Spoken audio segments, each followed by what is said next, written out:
The answer to the question, does the world need another lockdown railway video, is no. But then, on second thoughts, if everyone else is doing it, why shouldn't I? So, everyone else has started by having a board, having a plan. I've done the absolute opposite, just gone and bought a load of stuff. Now then, what was the logic behind this? It's a good question. And then why this stuff? Also a good question.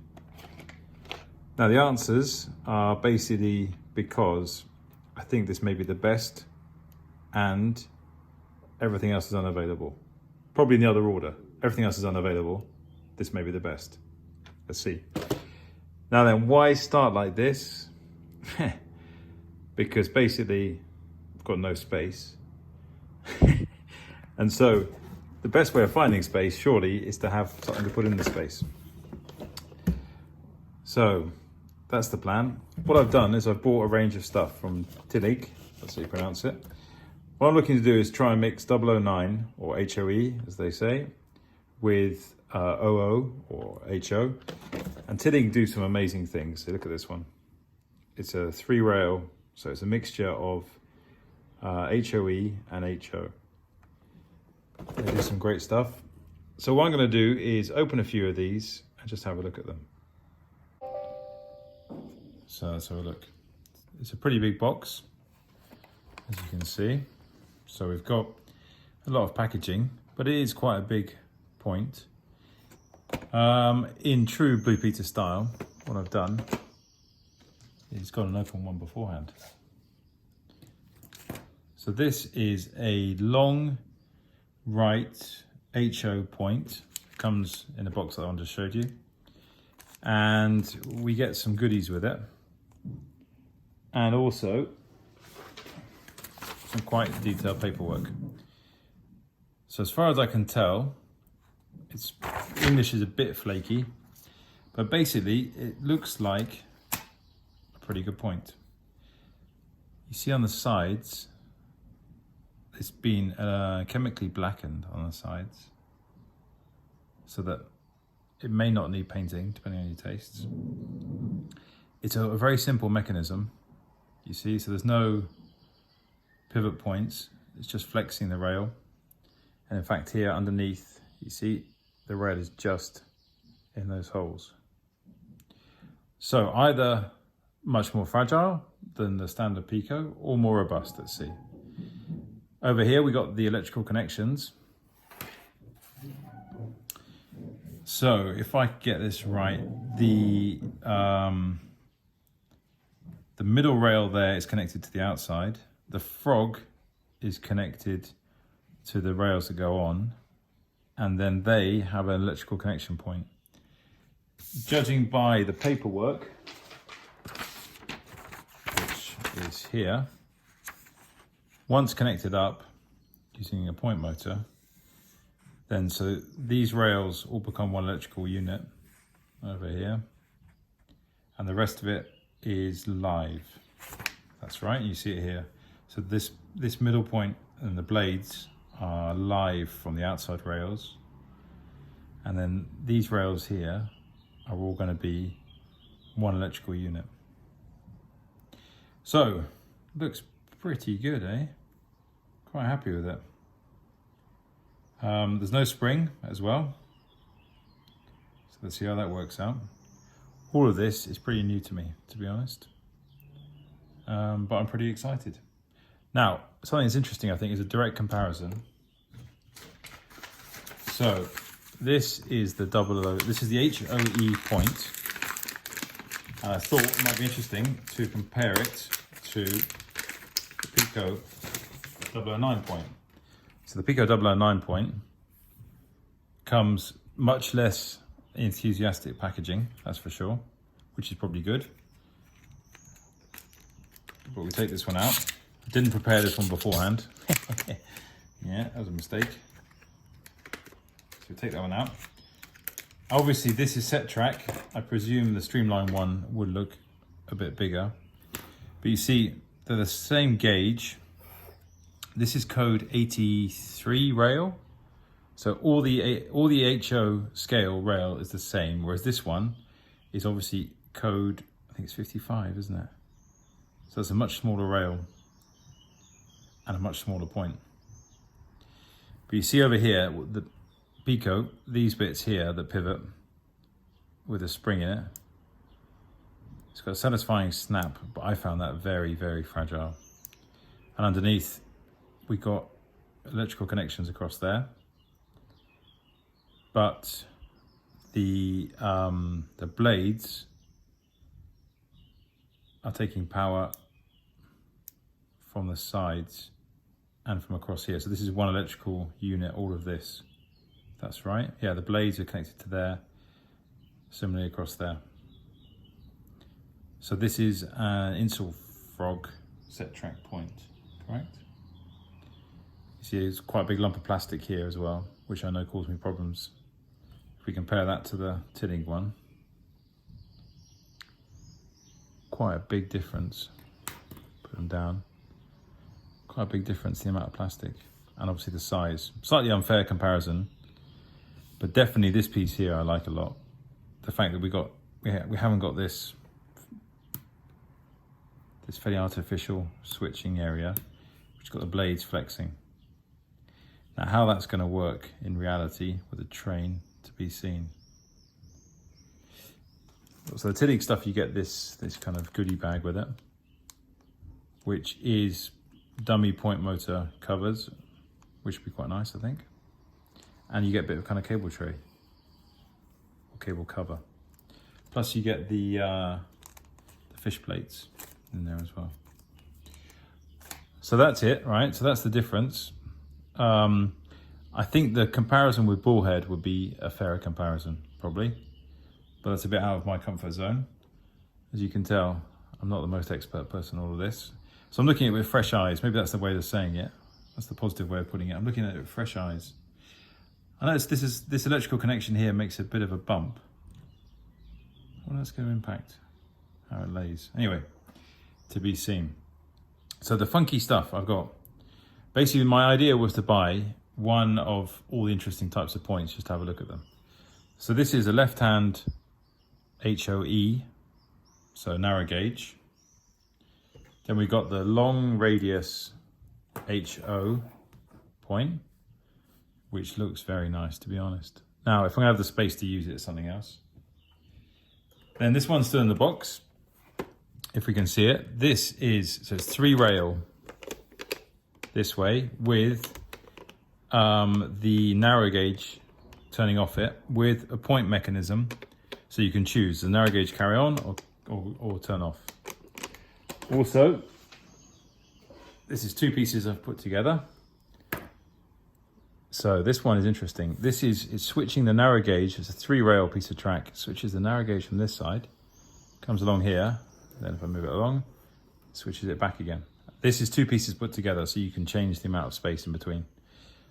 So that's the weakness of the 3 rail stuff, is that you have to always be on the right side to get the next set of points.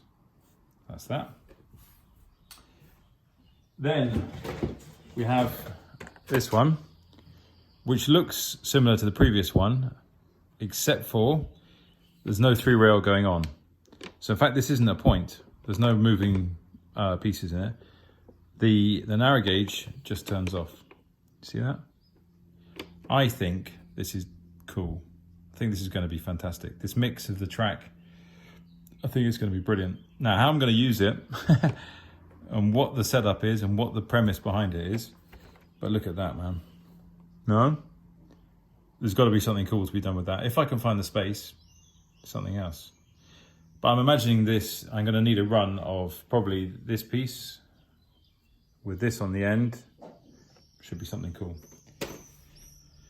Then what else do we get? Now, what's interesting about Tilling is they give you these kits. So this is a point kit. So you get the sleepers ready-made and the rail, you see that, is separate. The point being, you can change the angle. So this is an HOE Y point. Is that right? Yeah. And it's totally customizable. So you can take it from a Y to a left hand to a right hand. You can do whatever you like. Now, this looks like it's going to push my modelling limits. I don't know if this was a good idea. We'll have to see. It's going to be interesting though. If I need it, is another thing. Now, what else have we got? This one is very interesting as well. So this is a crossing. So on the one hand, we've got HO. On the other hand, we have the narrow gauge. So it's a kind of an X crossing, but with the 2 gauges crossing. Again, I mean, that's going to be cool. Imagine it. You've got totally different scale trains coming down and just crossing like that. The nice thing is you see a lot of the frog area is metal here. See that? Plastic obviously on the guiding rails, but pretty much metal everywhere. The feel of these rails is pretty good. It's pretty good. So there we go. Next up, we've got a little test track. So it's based around the NC power cab. So that's the interface plate. There's the wires. This is the 3-rail track, so narrow gauge and so 009 and 00 together. You see there, I've soldered across. So those 2 wires are the same polarity. Across here, and there's the power cab over there. So following from the just buy it theory, this is the first of 3 locos. So it's a Peckett, as geniuses out there will notice, made by Hornby. This is the Huntley and Palmer one, and you can see it came in this very swish box behind it. And it also comes with these wonderful matching plank wagons, 23, 24, 25. Now, again, you'll notice that this is being tweaked. So Olivia's trains had a crack at this for a couple of weeks. You see the weathering, and you can see in the cab quite a lot of electric gizmos. So I was a bit disappointed at the beginning because I thought, you know, it impacts the look a bit, having the electronics in the cab, until you see what it does. So bearing in mind this is my first go with DCC, I really wasn't prepared for how good this is. So if we go through it one by one, first up, sounds.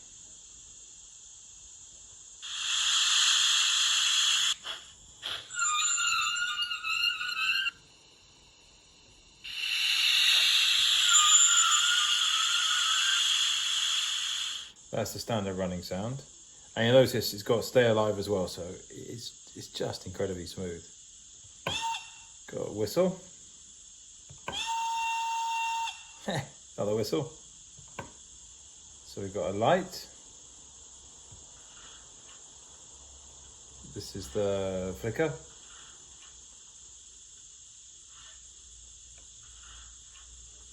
What else we got? We got some smoke, but I haven't got any oil yet, so I can't show you that.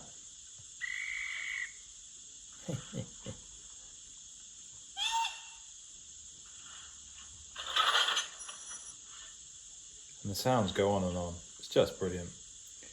Then there's a light at the front which is on. That's not the clearest shot in the world, is it? There we go. So, I mean, I've been out of the hobby for a while, and it's just a different level, isn't it? It's amazing. It's just something else. When you see it doing all these things together,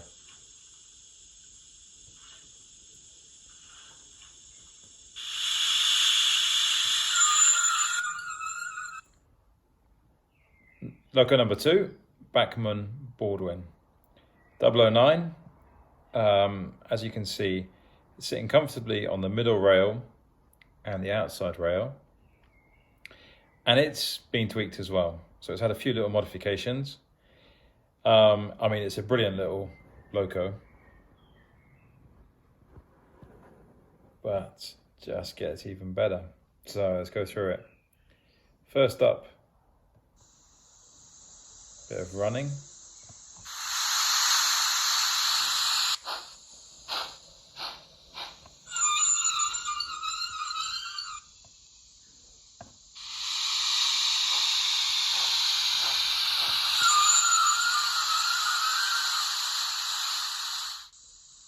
So that's pretty epic.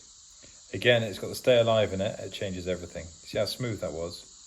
Plus, as I said, I mean, DCC for me, the way you can have this smooth start, the momentum, all these things, whole new world. Have that, eh? What else we got? Just makes me laugh.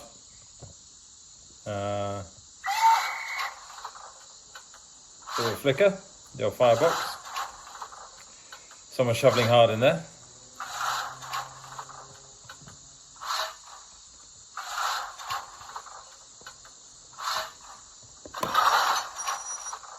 And as before, the sounds go on and on. But it's just brilliant, isn't it? Look at number 3, the Russian from Hornby. This is the John Dewar and Sons version. Again, it's a wonderful little model. Amazing, so much detail. And it's had the treatment as well. You can see the weathering, and you can just about see that the cab is pretty full. Let's see what she's got, shall we? So first up, we've got some sounds. What's funny is that how long it takes to get moving. So there I've pushed the button to go forward.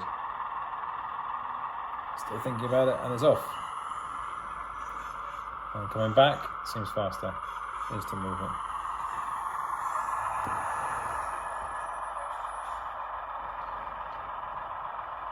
What else have we got? Bit of a horn. Yeah.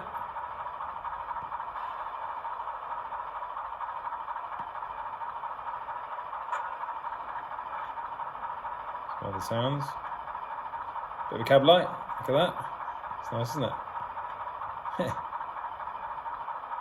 And we've got a light at the front as well, or at the back. It's actually a running light. So if we change direction, poof, and it goes the other way. And we're off again. Ready for this? Takes its time. There we go, all 3 together. All the bells and whistles working. I mean, literally, bells and whistles. We've got the lights on there. And you can see in that one, he's shoveling away in there. Similarly over here. Look at that, all on one track.